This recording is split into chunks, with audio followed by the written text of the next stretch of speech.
কি করে মুশরিকদের দেখানো পথে, কি করে ইহুদিদের দেখানো পথে মুসলমান হাঁটতে পারে, কি করে তাদের সংস্কৃতি, তাদের কৃষ্টি কালচারকে মুসলমান অনুকরণ করতে পারে।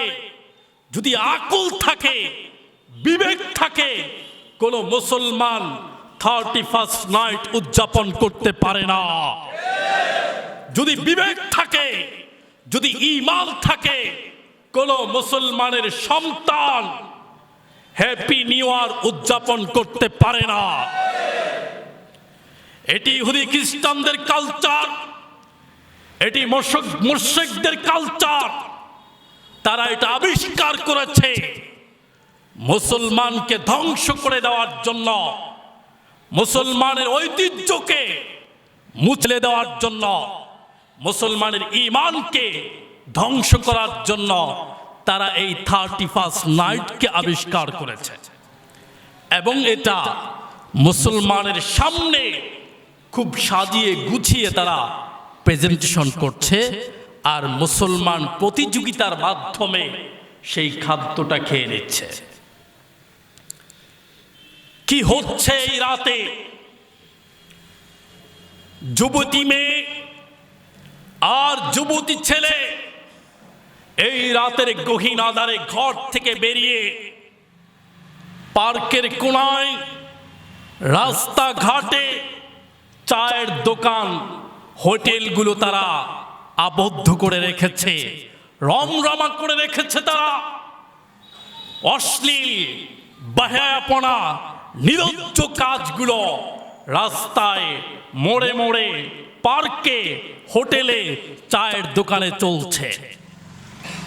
আকাশবাতি আর ঝাড়বাতির মাধ্যমে তারা উলঙ্গ বেহায়াপনার মাধ্যমে পশ্চিমা সংস্কৃতির পোশাক পরিধান করে নাচ আর গানে তারা বেহুশ হয়ে যাচ্ছে। মদ, হিরোইন, ইয়াবার মাধ্যমে তারা মাতাল হয়ে, উলঙ্গ হয়ে নাচ গান উদযাপনের মাধ্যমে 31st নাইটকে তারা উদযাপন করছে। এই রাতটি আসার আগেই কক্সবাজারের প্রত্যেকটি হোটেল বুকিং হয়ে যাচ্ছে। 500 টাকার ভাড়া 5000 টাকা হয়ে যাচ্ছে, 5000 টাকার ভাড়া 20,000 টাকা হয়ে যাচ্ছে। যে হোটেলে অন্য সময় খেতে গেলে একবেলা খাবারের বিল দিতে হয় মাত্র 300 টাকা, ওই হোটেলে আজকে রাত্রে যারা যাবে এই 3 দিন বিল দিতে হবে একবেলা খাবারের জন্য 1,500 থেকে 2,000 টাকা। তারপরেও আপনি কোনো হোটেল খালি পাবেন না, তারপরেও আপনি কোনো হোটেলে খাবারের সুযোগ পাবেন না। সিরিয়াল আর সিরিয়াল। মুসলমানের সন্তান আজ কোথায় ধাবিত হয়ে যাচ্ছে? কক্সবাজারের বিচ মানুষে লোকারণ্য হয়ে গিয়েছে, দাঁড়ানোর মতো কোনো জায়গা নাই। ঢাকা রমনা পার্ক থেকে শুরু করে, বোটানিক্যাল গার্ডেন থেকে শুরু করে, সরারীর উদ্যান থেকে শুরু করে প্রত্যেকটা জায়গায় আজ রাত হাজারো মেয়েরা ধর্ষিতা হবে। প্রত্যেকটা জায়গায় আজ বহু মেয়ের ইজ্জতকে এই রাতে কেড়ে নেওয়া হবে। প্রত্যেকটা সেক্টরে বহু নারীকে উলঙ্গ করে নাচ গানের মাধ্যমে যুবকরা আনন্দ উৎসব করবে।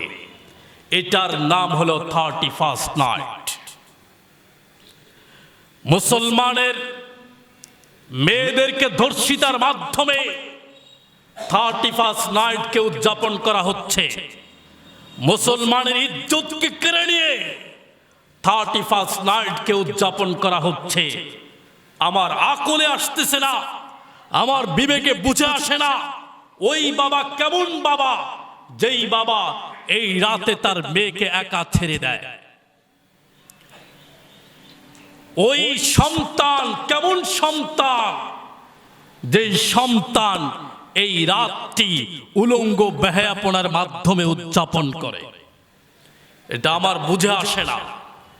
একদিকে সরকার সংসদে আইন পাশ করছে, যারা ধর্ষণ করবে তাদের সর্বোচ্চ শাস্তি হলো মৃত্যুদণ্ড। অন্যদিকে 31 নাইটে এই বাংলার জমিনে লক্ষ লক্ষ মেয়ে এই রাতে দর্শিতা হবে, সরকার দেখেও না দেখার ভান ধরে তাদেরকে সহযোগিতা করছে। কথা ঠিক কিনা? একদিকে আপনি ধর্ষণ বন্ধ করার আইন পাশ করবেন, অন্যদিকে ধর্ষণের সহযোগিতা করবেন। এইভাবে নাটক করে কোনোদিন এই জমিন থেকে ধর্ষণকে নির্মূল করা সম্ভব না। এই নাটকের মাধ্যমে কোনোদিন এই দেশের মানুষ সুচরিত্রের অধিকারী হবে না। একদিকে আপনি ইয়াবা, গাঁজা, মদের বিরুদ্ধে অভিযান চালাবেন, আইন পাশ করবেন, সর্বোচ্চ আইন তাদের শাস্তি। অন্যদিকে এই রাতে ইয়াবা চলবে, গাঁজা চলবে, মদ চলবে, আপনারা দেখেও না দেখার ভান ধরে নাটক করবেন। এই নাটকের মাধ্যমে এই সমাজকে, এই দেশকে, এই জাতিকে কখনো নেশা থেকে মুক্ত করা সম্ভব না। কখনো গাঁজা থেকে, ইয়াবা থেকে এই নাটকের মাধ্যমে মুক্ত রাখা সম্ভব না। সুতরাং সরকারের কাছে আবেদন করছি, এই নাটক বন্ধ করেন। এই নাটক দেখতে দেখতে জাতি আজ ক্লান্ত হয়ে গিয়েছে। এই নাটক আর জাতি দেখতে চায় না। জাতি দেখতে চায় যেভাবে বাস্তবে ধর্ষণের বিচার হবে, ঠিক ওইভাবে আজ রাতে যে যুবক, যে যুবতীকে নিয়ে কোনো অপকর্ম করবে, ওইটারও ওই রকম বিচার হবে।